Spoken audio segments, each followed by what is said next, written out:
Hello, and welcome to the second installment of my ongoing presentation of classic and copy-edited documents of American rock and folk culture.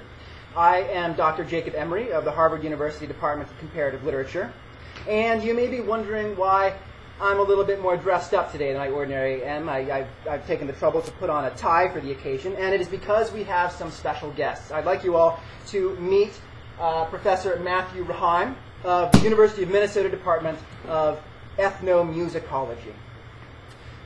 Now, it's very common for us to assume that when rock and folk musicians make grammatical errors, even particularly egregious ones, like saying who instead of whom, or like saying I can't get no satisfaction instead of I can't get any satisfaction, it's easy for us to think that they do this simply because they're stupid, when the fact is that they simply don't know any better. As with all phenomena, there is a cultural and historical context to grammatical error, and Professor Raheim would like to share some of his thoughts on that subject with us today. Thank you, Dr. Emery. Back in the 19th century, many musicologists studying the musics of folk and primitive peoples assumed that grammatical inconsistencies such as these were a result of head shape. Due to advances in ethnomusicological science, we now know that in fact these grammatical inconsistencies are a result of complex social, economic, and cultural factors, which can only be addressed by correcting the grammatical problems that lie at their very root. Thank you, Professor Raheim. Now, we're going to go on and do a very special song for you. The original song is by the great bard of the Indiana Plains, John Cougar Mellencamp. You may have heard of him, but maybe you haven't, because he's someone whose ideas have never really gotten out there and reached the kind of wider audience that they deserve.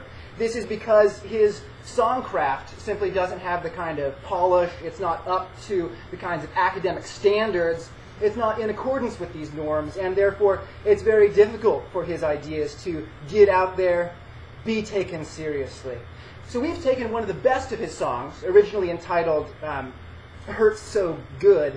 Although, folks, to be honest, it hurts me a little bit just to say that. So we've given it a new title, a correct title, Hurts Don't Well. And let me tell you, this song, in its original state, is a true diamond in the rough, and that's rough with a capital R. It's got verbs that don't agree with nouns in number. It's got ain't instead of isn't. It's got all kinds of things. But just for today, let's concentrate on one error, and that's the error that shows up so glaringly in the title itself and which is repeated over and over again in every chorus, and that is the distinction between adjectives and adverbs. Now, sometimes you might think that you can tell an adverb just because it's got an ly at the end, but unfortunately we speak a complex language, and that's not always going to be the case. Case in point, the words good and well. An adjective modifies a noun. An adverb modifies a verb. So if you've got a pain, and it's a pleasurable pain, then it's a good pain. It's a good pain. But that pain, it doesn't hurt good. It hurts well. Well is the adverbial form. That pain is going to hurt so well. Now, we've got one more person that we'd like you to meet today. Doug, would you come out, please? Oh, thank you, Douglas. This is Douglas Leonard. He's a graduate student of mine at the University of Minnesota. Superb copy today, Douglas is a native of John Cougar Mellencamp's Indiana, and he grew up in the actual cultural context of rock and roll music. And so, as we're performing today, Douglas will be demonstrating for us the authentic, native, affective responses that Indianans have when they hear rock and roll music performed. Lovely. Now we're going to be switching off. Now we're going to be switching off on our usual instruments today. Professor Raheim is going to take over for me on acoustic guitar, and I'm going to be playing the electric guitar, which is a modified and modernized version of the same instrument. And of course, Doug here is going to be demonstrating the kinds of dance movements which accompany this kind of music in its traditional context. It's a great treat to have Professor Raheim. It's a great treat to have Doug, who is a native of the kind of rock and roll that Professor Raheim and I only study. So we're going to have one brief cut, and we'll be right back with the music. 1, 2, 3, go!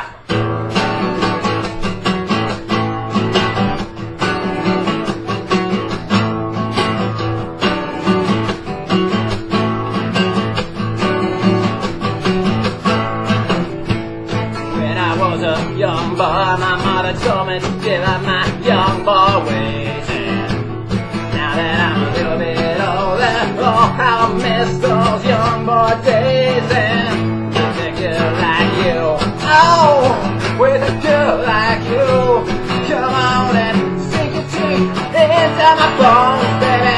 Let's see what we can do.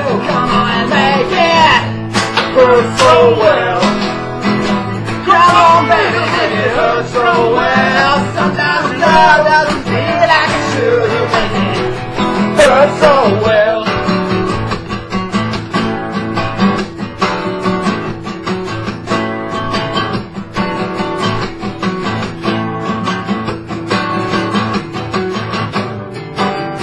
You know you are so exciting. You always want just a little more fun, yeah.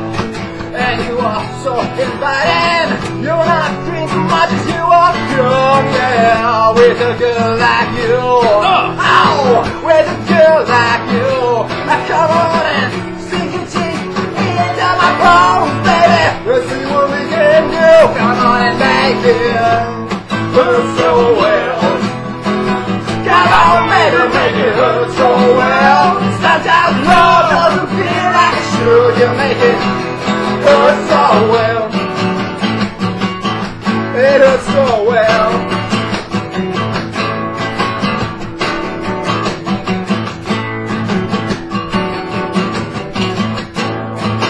I'm not talking about any big plans. I haven't made any plans myself. I'm not talking about high heels. Maybe we could just walk around all night long. Oh, walk around all day long and make it hurt so well. Come on, baby, make it hurt so well. Sometimes love doesn't feel like it should. You make it hurt so well.